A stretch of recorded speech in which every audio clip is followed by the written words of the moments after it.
that a genocide was committed against my people, indiscriminate killing against my people. You know, we, the Jewish people, we recognize evil when we see it. What happens when an Israeli government spokesperson with smooth talk faces a journalist who refuses to accept lies? You get an interview that feels like a public trial. Welcome to this video. What to expect: a relentless interrogation, sharp questions, evasive answers, and the slow, public breakdown of the Israeli propaganda machine. The journalist is sharp, unforgiving, armed with facts, and has zero tolerance for hypocrisy. He's every government spokesperson's worst nightmare. David Mencer, spokesperson for the Israeli government, a master at repeating talking points by heart. He falls apart the moment he's asked for proof. His answers: numbers with no source, claims with no evidence, and a tone that swings between playing the victim and acting morally superior. This interview shows how language is used to justify war, because truth gets drowned in numbers, in framing, in spin, and because some people refuse to stay silent, like this journalist. You'll see Mencer lose credibility, sentence by sentence, and you'll hear how the most humane military clashes with images, data, and international law. So watch, respond, share, leave a comment. What's your take on this? Like the video if you value truth over propaganda, and subscribe if you're done with the sugar-coated version of reality. This isn't an interview.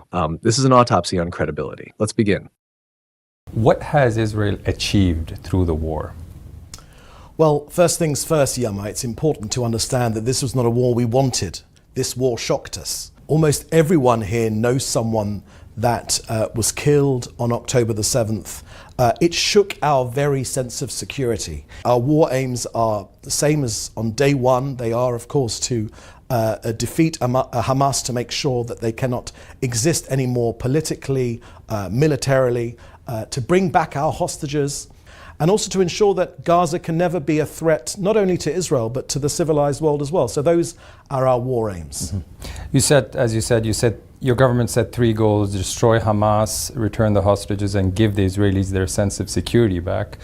But you've failed to deliver on all these promises. Why is that, do you think? So I would challenge that wholeheartedly. Militarily, the particulars are quite interesting. We think there are 24 battalions of Hamas. We think we've destroyed at least 18 or 19 of those military battalions. There are still 4 in Rafah. You claim that you've destroyed 18 Hamas battalions. What is the proof of that? So the proof is from the battlefield itself. We know the number of Hamas and Islamic Jihad terrorists that we've killed. We know we've killed at least 13,000 terrorists, armed terrorists. I remind you again. How do you know that you've killed 13,000 terrorists? Because they were firing at us. So did you do a head count? Yes. So this is a verifiable fact, according to you.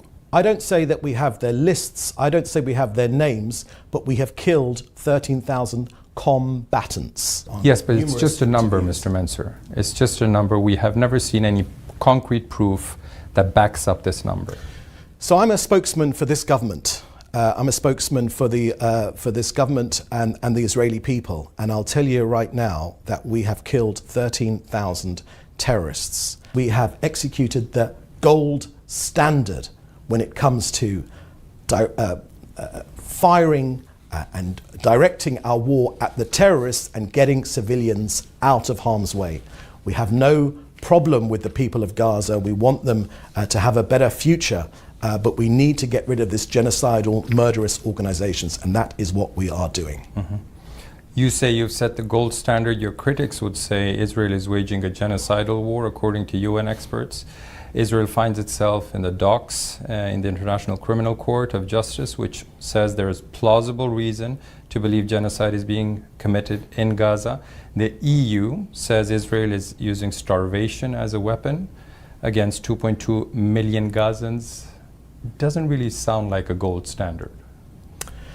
So let me take those apart, because there's a lot in that question which you just asked. On genocide, I would point you to the fact that a genocide was committed against my people, indiscriminate killing against my people. You know, we, the Jewish people, we recognize evil when we see it. We've been very, very clear that it's a terrible war, it's a dangerous war. We've lost 606 of our soldiers in this war, but this country is united on its war aims, and we will be successful because, you know, we don't have anywhere else to go in this country. You know, there is only one Jewish state in the entire world. Explain to us why you're bent on moving into Rafah with your forces. So the first things first on this question of Rafah, we move civilian out of harm's way. That's very, very important to us. In all of the battles which we fought, and they have been, it's an extremely complex military environment, extremely complex, because it is an urban, it's not a regular battlefield, it is an urban environment where Hamas fire at us from hospitals, from schools, from mosques. There are 1.4 million people in Rafah. Well, we believe there are about 1 million, and I think our figures are probably but that's a more lot trustworthy. still. It is. A lot of people, a military offensive. We encourage them to go there, to get out of harm's way. Exactly, Right. that's why they're there. But a military offensive into Rafah will end in a slaughter, the UN warns. Tell us, how are you going to evacuate all these people? In the same way that we've done in the past. That didn't work very well. You told people to move to what was a safe zone, then your forces would end up bombing that area. Are you going to follow the same formula? So again, I think that's a misrepresentation of this war. We're after Hamas. We've got no problem with ordinary Gazans.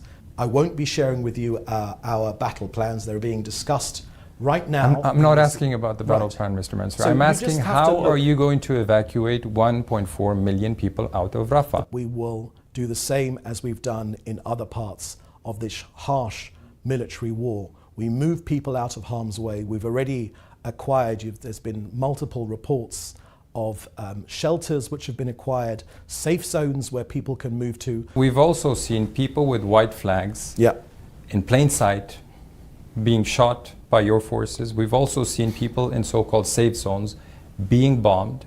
So we've seen your forces kill people on the run from your bombs as well over the past 6 months.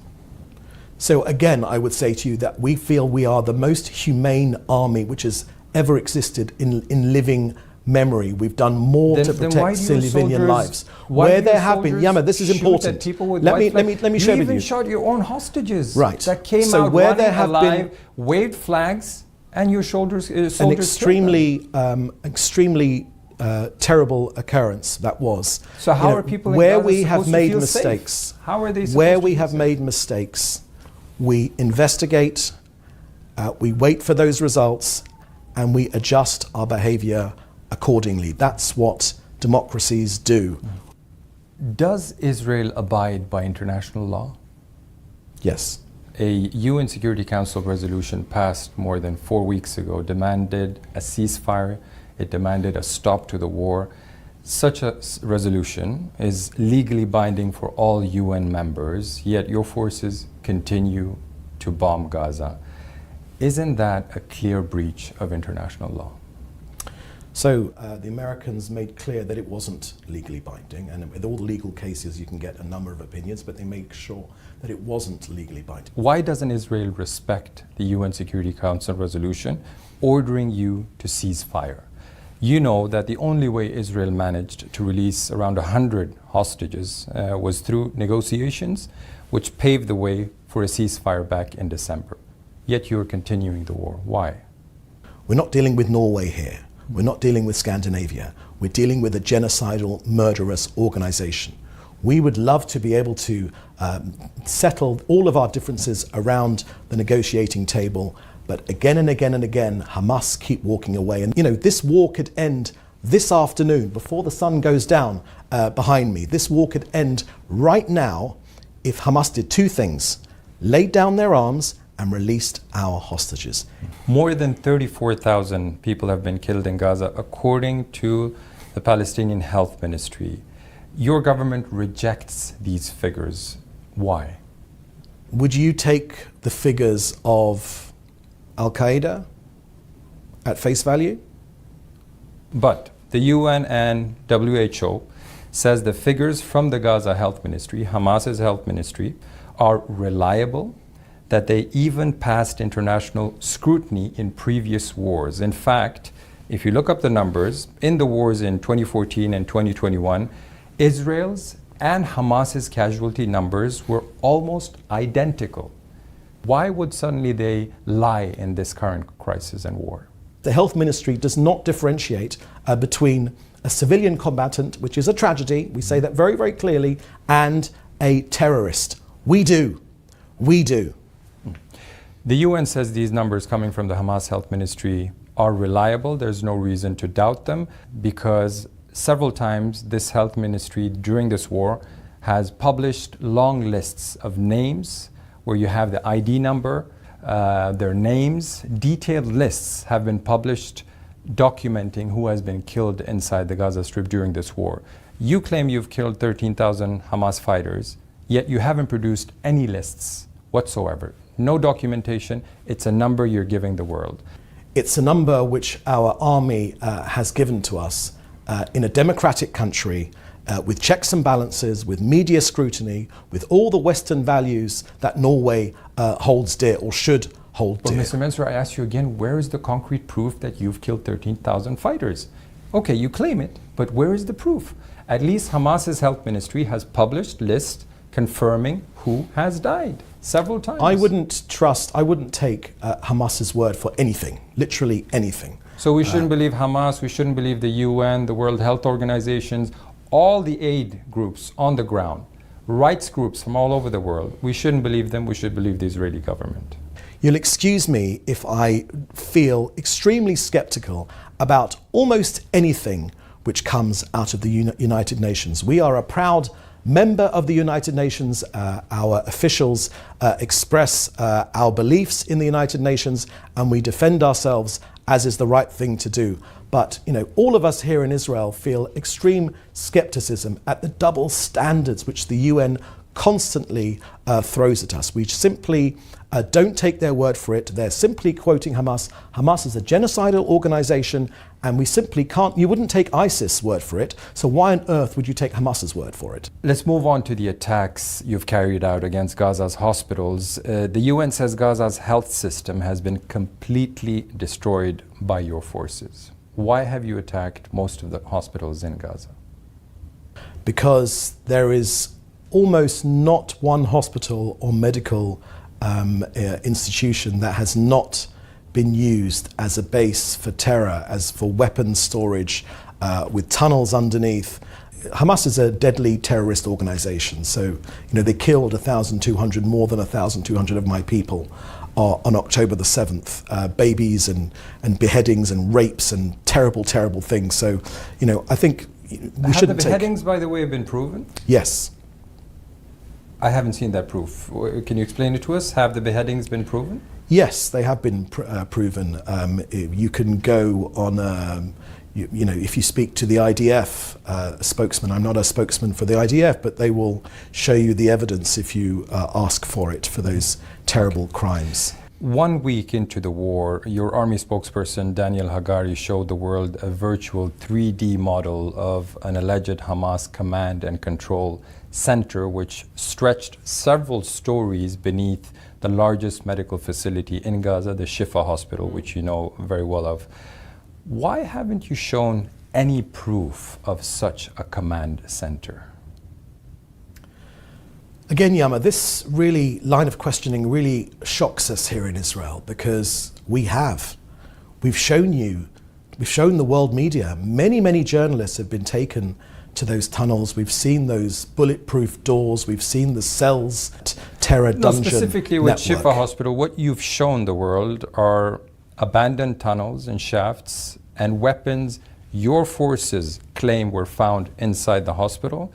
That does not prove that Hamas had a 3-story underground command and control center under the Shifa, a claim Israel has used to justify the attacks on hospitals all over the Gaza Strip. I'm quite disappointed at this line of questioning, and it's not just from you, because we face this unreasonable burden of proof of the horrors of Hamas strategies. We've shown you tunnels. Hamas has never denied they had tunnels under Gaza. That's an open secret. But you're claiming that they had a command center under the biggest hospital in Gaza. You use that as an argument to lay that hospital in ruins, and that's why it's a question the international press has to ask you. Where is this command center under the Shifa hospital? Asking questions is, of course, the right thing to do for any journalist, but we have produced evidence of terror tunnels underneath the hospital. I apologise, Yama, if it's not enough for you. I apologise for the fact that we found RPGs in an intensive care unit. I apologise for the fact that we were fired on from the maternity ward. And I can tell you one thing, it wasn't the midwives that were firing at us. The evidence is clearly there. Journalists have been taken there. There is a terror tunnel network twice the size of the London Underground. You've said it time and again, you find the line of questioning regarding the attacks on the hospitals and questioning these tunnels offensive. I don't find it offensive. I find it ridiculous, to be ridiculous. blank. For an intelligent person like you, Yama, but why it's ridiculous. What else do you need to see? You've seen videos. Listen, Hamas admit it. We're fired from there. The terrorists are there. We kill 200 there. The doctors, we move the doctors and the patients out of the way. I don't know. It's a ridiculous line of questioning. I'm not shocked by it. I find it ridiculous. But why don't you open Gaza for international press who can freely move around and check these tunnels for themselves? Because what you've done until now in this war, you've sealed the borders. No journalists, independent journalists, are allowed in to Gaza by your forces and by Egypt. The journalists you're talking about who are allowed in are handpicked by the IDF. They go on so-called embeds, where the IDF forces decide where they go, where they move, where they film, and who they talk to. That's hardly the standard of free press. So, Yama, we have taken in many, many journalists, critical journalists, critical journalists as well. We have taken in many, many journalists on the point. Guided tours, Right. Mr. Mensur, that's different. That's not how free press should operate. We should have the ability, the possibility to move around freely, to check and verify things for ourselves. That's our job, especially in a war. So you're not allowing us to do our job. Yama, you've put this accusation to me. Let me give you Israeli government response. It's not an accusation, it's a fact. You do not allow independent journalists access to the Gaza Strip. You've put these points to me. Allow me to reply. Number one, this is a war zone, an active war zone, not a normal war zone, not like in other countries in the past. This is perhaps an unprecedented war zone in human history. Where so is Ukraine and Russia, where they journalists are fighting, are allowed all the way Hamas, to the front allow line. me to reply. You've asked me a question. Please do me the courtesy of allowing me to reply. So it's an active war zone. We have hostages in Gaza. We know there are still 133 of our people. Unfortunately, 36 of them have been killed. We know that our hostages are there as well. We fear for their presence as well. And we know that our armed forces would be jeopardized. They would be jeopardized, and we will always put the lives of our armed forces ahead of any sort of journalists wanting to go in. Your critics say that you're denying access to journalists who can operate independently inside Gaza because you don't want the world to see what you're doing inside Gaza. How do you respond to that? So the news, practically, let's talk about practically rather than your personal hurt feelings. Practically, the news is getting out of Gaza. There are many, many Palestinian journalists reporting from Gaza, which is their absolute right to tell you what they're... 100 of them have also been killed in this war. And we also unprecedented know, number. and we also know, Yama, that many of these journalists call themselves journalists, but being active Hamas operatives. And you presented proof of this claim? Yes, we have. We have presented proof to the world's media of Al Jazeera's, the head of Al Jazeera, his children, unfortunately, who we had to target, were Hamas operatives. So let's not paint this as some sort of pure, Norwegian type environment. Recently, an independent inquiry concluded that Israel has not produced a shred of evidence backing up their claim. Since January, your government has been claiming that UNRWA supports Hamas, that a number of UNRWA employees took active part in the October 7th attacks. If you make that claim, why don't you present the evidence to this independent inquiry? So Yama, just today at a press conference at 3:30, I presented just that evidence. Why didn't you give it to the UN investigators? That's precisely what we did. When they concluded? And if you ask... But they've been asking for evidence for weeks. So that is another slur a long list of many slurs against this country. We cooperated wholeheartedly with this investigation, but unfortunately it is a whitewash. This investigation, unfortunately, hasn't been independent and is another proof point of why this organization, UNRWA, cannot be reformed. The international community is not buying what Israeli government is saying. Most of the donor countries which cut aid to UNRWA based on the claims you made against them that they took part in the Hamas attack on October 7th, most of them have reinstated the aid. Even the Germans, even they decided this week that they would reinstate the aid going to UNRWA. So nobody seemed to believe your proof. So that's something that we are upset about. I'll be frank with you. The Israeli government has produced multiple evidence of the widespread hand-in-hand relationship between UNRWA and Hamas. You know, there was a Hamas server farm right underneath UNRWA's headquarters. I mean, it's almost farcical to believe there isn't a connection. It wasn't a few bad apples. This was a whole rotten orchard. Internationally, it's seen as Israel has a lot of trust issues. Israel claims, like you've said, 13,000 Hamas operatives have been killed. Hospitals have been used as Hamas controlling command bases. UN aid workers, UNRWA workers took part in terror attacks. Why should the world believe your side of the story when you keep pushing unfounded claims? Yama, we have produced all the evidence that you've talked about, but unfortunately it's never enough. It's never enough for people that do not wish to see the truth or believe the truth because they have some sort of vested interest, or they believe intrinsically that Israel is in some way guilty. Almost 7 months into the war, nobody seems to understand what Israel's post-war plan for Gaza is. What will happen to Gaza after you're done with the war? So once Hamas have been removed politically and militarily, our Gaza needs to be rebuilt. A better future, a more hopeful future needs to be allowed for their people. We need to do the same thing which happened in Germany at 1945, where the Allies magnanimously rebuilt Germany, which was destroyed by the Allies, and more importantly, de-radicalized it. They de-radicalized it. You mentioned the Allies during the Second World War. Yeah. Is Israel going to rebuild Gaza? Because you bombed the place. So unfortunately, this is not a war that we wanted or a war that we asked for. Nor did the But Allies Hamas- ask for that war, Right. but they helped rebuild Germany. So my question is, the World Bank Verifiable because you say estimates so. that your bombing has caused damages in Gaza to the tune of $18.2 billion. And my question is, will Israel pay for the reconstruction? Nothing would make Israel happier, Israelis, I think to a person outside of this building, nothing would make Israel happier to have peaceful neighbors in Gaza, to have a Gaza which is prosperous, to have a Gaza which is allows for a better future for its children, a Gaza which is de-radicalized and is not constantly every 18 months waging war against us or firing rockets at us. Mr. Mensur, you've made that point time and again during the interview. I had a very specific Peace question. is important to us, Yana, Yes, okay? but so is It's the part reconstruction symbol. of Gaza. It's part of the 2.4 symbol. million people who have lost their homes.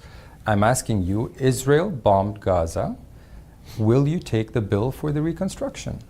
So I don't have an answer to that question because I don't know the official answer and I don't want to give you So an who incorrect should pay answer. for the reconstruction of Gaza? But Who should Gaza pay for it? should be rebuilt. We have in the past used our expertise, to rebuild Gaza in the past. People listening to your answer, sir, would think that, okay, Israel is not committing to picking up the bill for the reconstruction of Gaza. Why should the international community pay for the destruction Israel caused in Gaza? So once again, Yama, I don't have an answer to that question and I don't want to make a commitment here on Norwegian TV. Much as it's an important channel, I can't give you a commitment to that answer because I simply don't know. You've said time and again that your war is not against the Palestinian people. Your war is against Hamas. So if you rebuild their houses, wouldn't that be a very good gesture on the road to coexistence? So Yama, this is the fourth time I think you've asked me this question, and I will give you the same answer. I'm happy to get an official response to that, but I cannot give a commitment to you this evening. How does the Israeli government see the way forward? So the Prime Minister has made clear within weeks this conflict could be over, which is why the Prime Minister said to President Biden, and he was quoting Winston Churchill speaking to the Americans, a different American president, he said, "Give us the tools to finish the job. We're almost there. We will destroy, we'll obliterate this organization, and we want to get back to peace, to coexistence, to allowing Gazans and Israelis to have a better future."